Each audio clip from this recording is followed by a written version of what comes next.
come alive, resurrect before the throne of God, resurrect before the power of God, resurrect at the command in the declaration of the word of God. We come alive now in the name of Jesus. We are alive in Jesus. We are alive in Jesus. We are alive in Jesus. Amen. Declare, put your hand over your chest and say, I'm alive. I'm alive. I'm alive. I'm alive. I'm no longer dead. I'm no longer in the place of the dust. I no longer desire the dust. I no longer want the appetite of the serpent. I no longer want to be deceived by the serpent. I no longer want to be perverted by the serpent. I no longer want to be distracted by the serpent, but I will come alive and eat the things of God, desire the things of God. I will not partake in the desires of the serpent, but I today am alive. I am resurrected because of Christ. Jesus has resurrected me. I will no longer be held back by the things that have no power, by the things that have no power, by the things that have no power. But I will be caught up by the power of God. I will be caught up by the presence of God. I will be caught up in the obedience of God. I will be caught up with the Lord. Declare over yourself that you are alive. See, Adam and Eve in the garden, what their mistake was is that they allowed the dust to cause them to hide behind the thing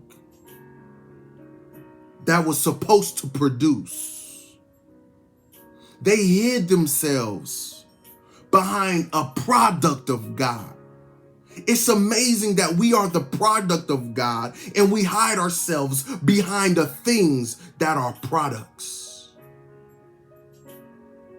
Stop hiding yourself behind others.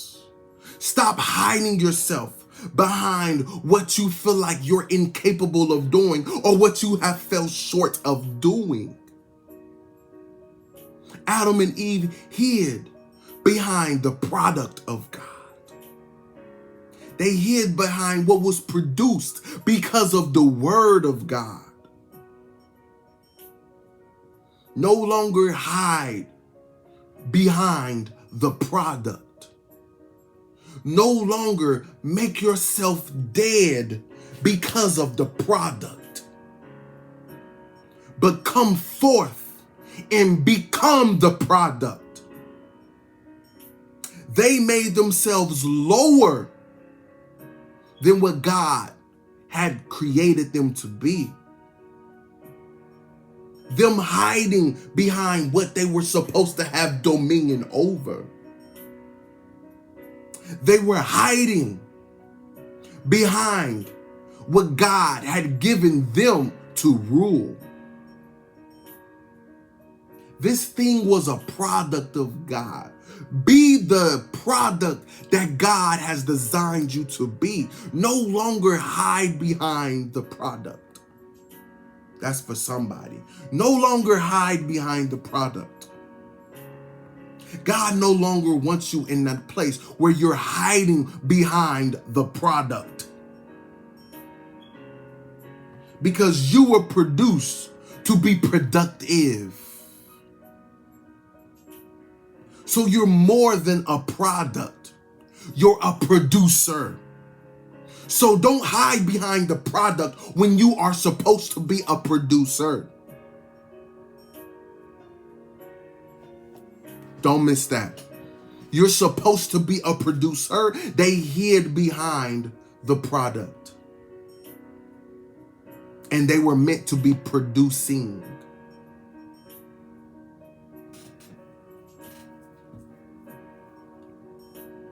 You no longer will desire the dust. The dust will no longer be your diet. The dust will no longer be your diet.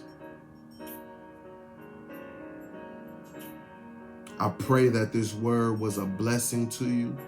I pray that the Spirit of God revealed to you the power behind His Spirit, the power behind His declaration. I pray that your spirit man came alive.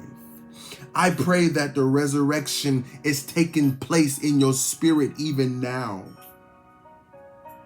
I pray that you will have the faith to no longer hide behind the product, but to become the producer.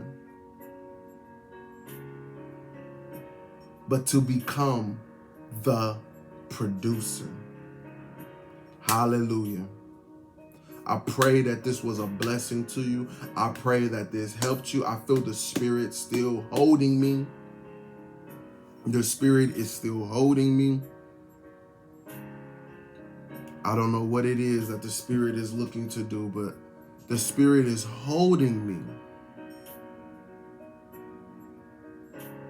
A lot of us have become attached to the products. We have become attached to products.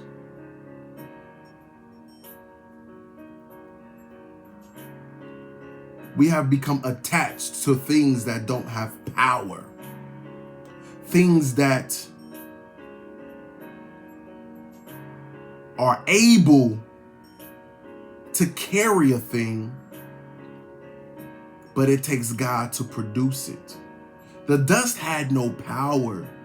It was the word of God that created and brought it forth. The dust had no power. It took the breath of God. The power was in the soul of man. Man's will was greater than that of the flesh. Come on. The will was greater than that of the dust. The will was greater than that of the dust. So the dust was brought into submission. So our dominion in the earth was designed to produce and to be producers. God has given us power and a will to desire to produce and to be producers. This flesh, this dust, has no power. It has no power. We have to think about what God had created and has given to us. And Satan has perverted it for so long. We were created to enslave this flesh to carry out the production of God. But instead, man decided to make slaves out of people. We have falsely utilized our power and our dominion. We have perverted it. And so we produced slaves. And we have made man slaves when man was supposed to make our bodies, our own bodies, slave to the will of God. We have made slaves to the desires of the flesh. Yes, Holy Spirit, speak.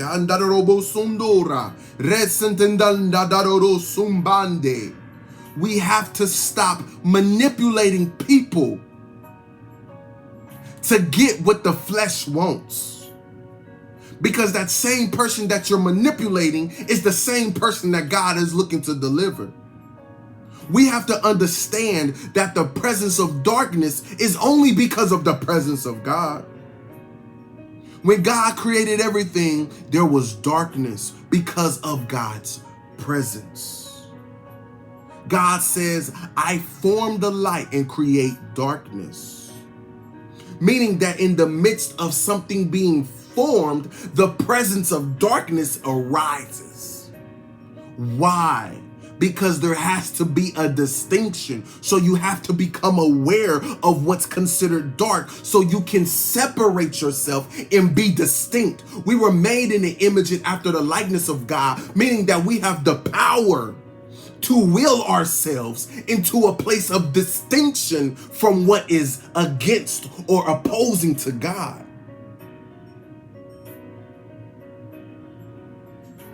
We have this ability to cause ourselves to come into a place of distinction.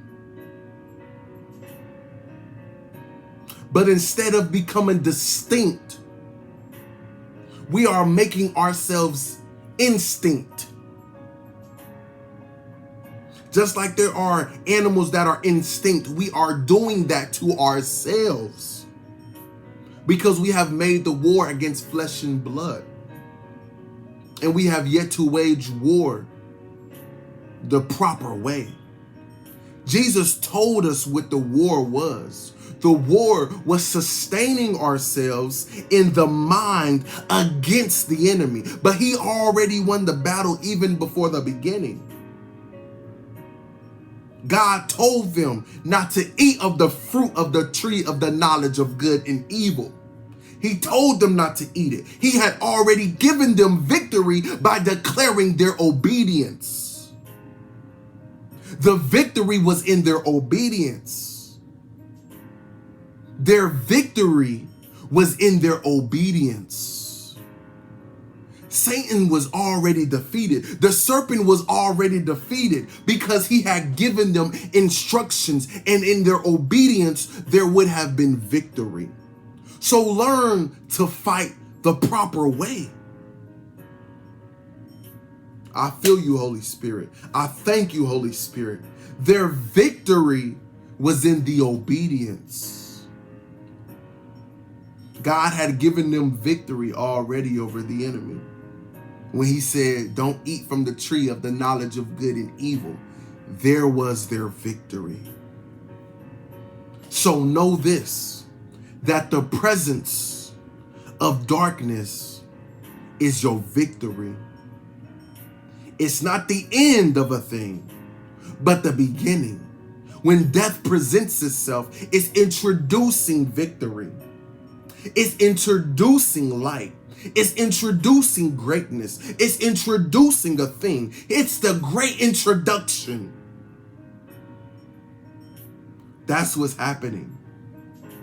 That's what's happening. That's what's happening. There is a great introduction. There is a great introduction.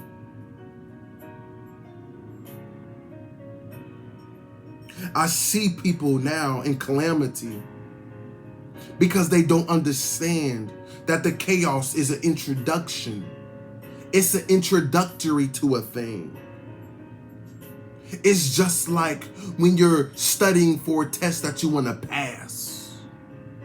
There's anxiety, there is distress, there is all this pressure, and then you get to the test and you pass. That comes about because it's an introduction. And so many times we miss the introduction and we get sucked into what it's designed to do. We become the introduction. Don't miss that. We become the introduction. When we begin to act in the evil way, we begin to be the introduction when we're meant to be introduced. Don't miss that. Jesus was introduced because of evil. It was revealed because of evil, because of confusion, because of a limitation on what we knew and what we could see. Because of that limitation, there was a revelation and there was an introduction into eternity. God, since the beginning, has been introducing man into eternity.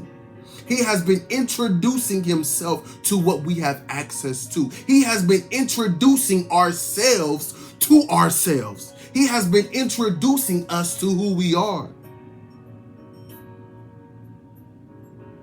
But because we want to become a part of what we get wrapped up in, we now become part of the ones who introduce instead of being introduced.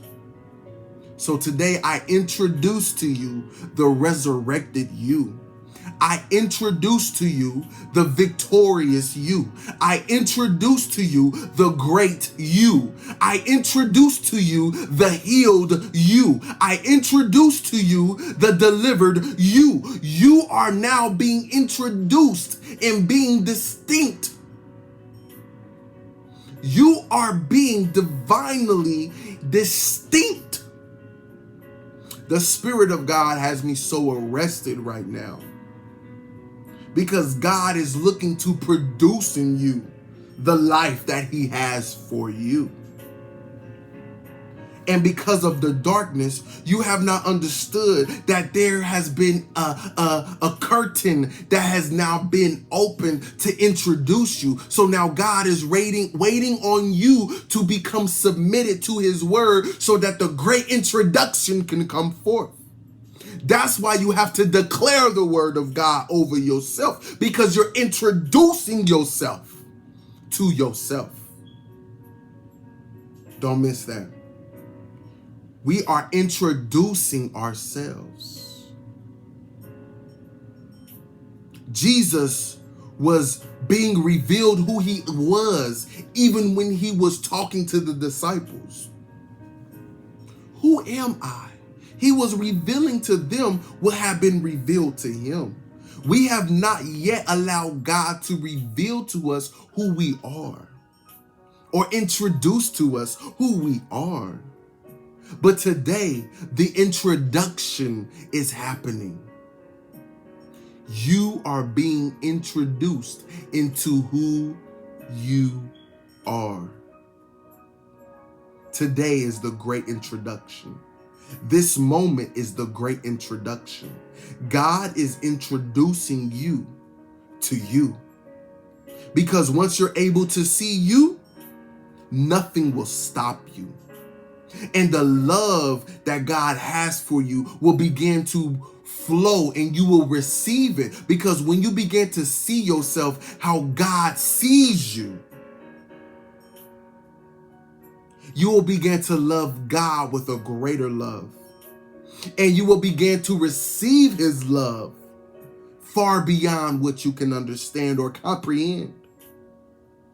This is the great introduction. The dust is no longer your diet. I praise God for this. I praise God. I praise God. I praise God. Your dust, the dust is no longer your diet. Welcome to the great introduction of who you are. Be blessed. I pray that you are blessed. I declare that you are blessed. You are blessed. You are above and not beneath.